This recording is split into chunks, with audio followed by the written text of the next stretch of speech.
Wanita iblis ini makin menderita. Kudeta militer karma bagi San Suu Kyi atas dosanya pada Muslim Rohingya.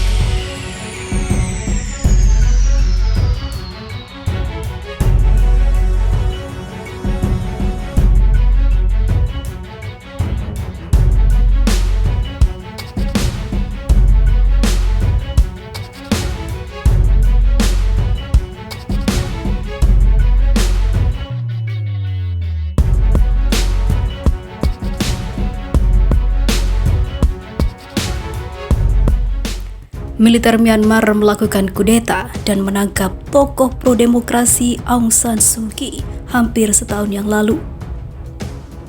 Ia memimpin Myanmar setelah partainya NLD memenangi pemilu 2015 silam.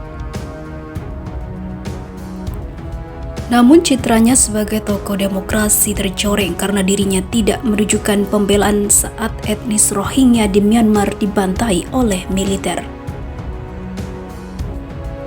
Saat itu, San Suu Kyi diam seribu bahasa bahkan di sidang pengadilan kriminal internasional pada tahun 2019 lalu atas kekejaman terhadap Rohingya. San Suu Kyi membela militer Myanmar. Berbagai laporan menunjukkan bahwa militer Myanmar melakukan aksi genosida terhadap etnis Rohingya. Akhirnya, demi keselamatan jutaan Muslim orang Rohingya, mereka melarikan diri ke luar negeri, salah satunya Bangladesh. Kini tercatat sekitar 1 juta Muslim Rohingya berada di kamp-kamp pengungsian di Bangladesh. Berita kudeta militer di Myanmar menyebar dengan cepat kepada Muslim Rohingya di pengungsian Bangladesh. Ketika mendengar kabar penangkapan San Suu Kyi oleh militer, mereka bersukacita dan merayakannya. Bagi Muslim Rohingya, San Suu Kyi memiliki dosa besar dan menjadi sebab mereka harus keluar dari tanah air mereka sendiri. San Suu Kyi adalah penyebab penderitaan yang selama ini mereka alami. Dia adalah alasan dibalik semua penderitaan Muslim Rohingya. Kita sangat senang untuk merayakannya. Tokoh Muslim Rohingya yang lain juga memberikan pandangan serupa. Awalnya mereka berharap banyak pada San Suu Kyi, namun semua itu lenyap.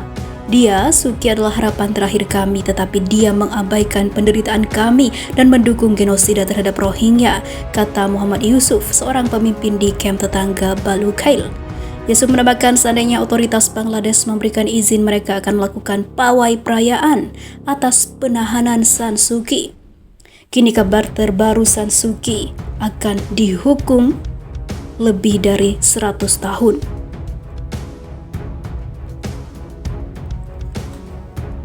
Demo anti-Cina mengerikan di Myanmar, korban tewas jadi puluhan orang.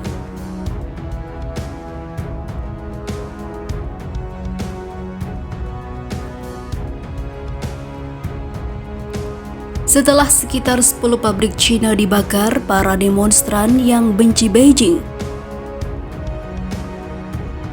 demonstran itu menambah jumlah korban menjadi 39 orang.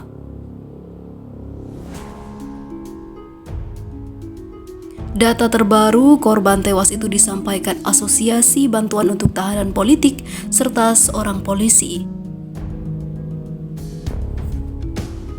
Kedutaan Besar Cina mengatakan banyak staf mereka terluka dan terperangkap dalam serangan pembakaran oleh penyerang tak dikenal di pabrik garmen di Langtaya dan telah meminta Myanmar untuk melindungi properti dan warga Cina. Beijing dipandang para demonstran Myanmar telah mendukung junta militer yang telah mengambil alih kekuasaan dari Suu Kyi. Media lokal melaporkan ketika asap membumbung dari kawasan industri, pasukan keamanan menembaki pengunjuk rasa di pinggiran kota yang merupakan rumah bagi para migran dari seluruh negeri. Mengerikan, orang-orang ditembak di depan mata saya, itu tidak akan pernah meninggalkan ingatan saya, kata seorang jurnalis foto di tempat kejadian yang tidak ingin disebutkan namanya.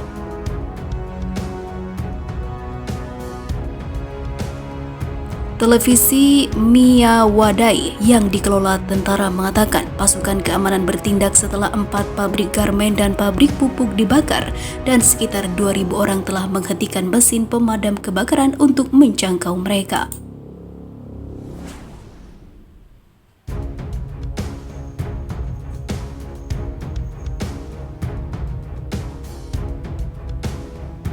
China mendesak Myanmar untuk bertindak. Kedutaan Besar China menggambarkan situasinya sebagai sangat parah setelah serangan terhadap pabrik-pabrik yang didanai China. Kedutaan tidak membuat pernyataan tentang pembunuhan itu.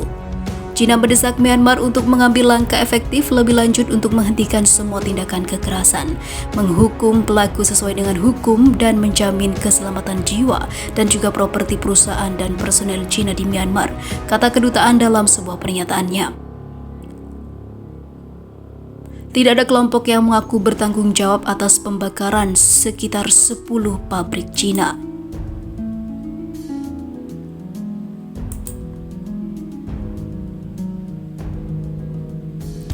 Halaman Facebook kedutaan Cina dibombardir dengan komentar negatif dalam bahasa Myanmar dan lebih dari setengah reaksi menggunakan emoji wajah tertawa.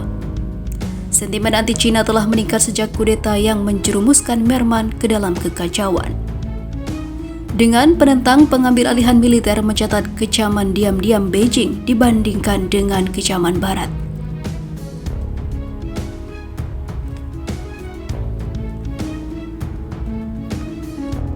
Sementara itu, Suu Kyi telah ditahan sejak kudeta dan dijadwalkan kembali ke pengadilan.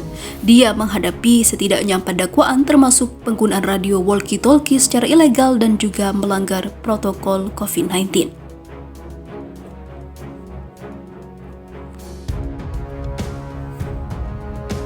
Kedutaan Besar Cina mengatakan banyak staf mereka terluka dan terperangkap dalam serangan pembakaran oleh penyerang tak dikenal di pabrik garmen di Laing Taya dan telah meminta Myanmar untuk melindungi properti dan warga Cina.